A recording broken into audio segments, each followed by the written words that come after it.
দেশ নিয়ে ভালো মন্দ নিয়ে চিন্তা করার দায়িত্ব আমাদের রয়েছে।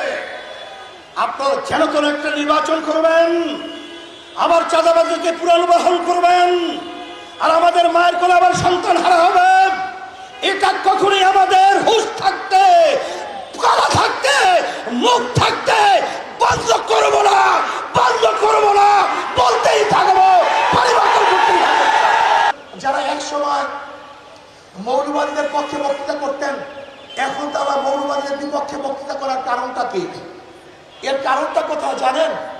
আসলে মৌলবাদীরা শিখে ফেলছে, জেনে ফেলছে যে মৌলবাদীদের সাথে এত বছর মধ্যে প্রতারণা করা হয়েছে, তাদের দাবি দাওয়াকে বাস্তবায়ন করে নেই।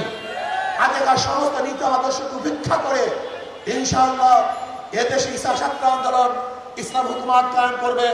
আর আমি মনে করি আগামী নির্বাচন, পিআর সারা নির্বাচন, ফ্যাসিস্টদের পুনর্বাসন, এইটাই আসলে বাস্তবতা। পিআর সিস্টেমে নির্বাচন চাই, যাতে দ্বিতীয়বার ফ্যাসিস্ট এদেশে আর সৃষ্টি না হতে পারে। আমরা আওয়ামী লীগ, বিএনপি, জাতীয় পার্টি সব দেখছি, এখন ইসলাম দেখা বাকি। আমি এখান থেকে ঘোষণা করতে চাই, সবাই ইসলামের পক্ষে ভোট দিয়ে আগামীতে যেন ইসলামের হুকুমত, ইসলামী শাসন, ইসলামী শরীয়ত অনুযায়ী এই দেশ শাসন করতে পারি, সেই তৌফিক আল্লাহ রাব্বুল আলামিন যেন দেয়। এবং এই দেশবাসী ইসলামকে জয় দেখতে চায়, আমরাও দেখতে চাই, ছাত্রভাইরাও দেখতে চান, সাংবাদিক বন্ধুরাও দেখতে চান, সবাই দেখতে চান।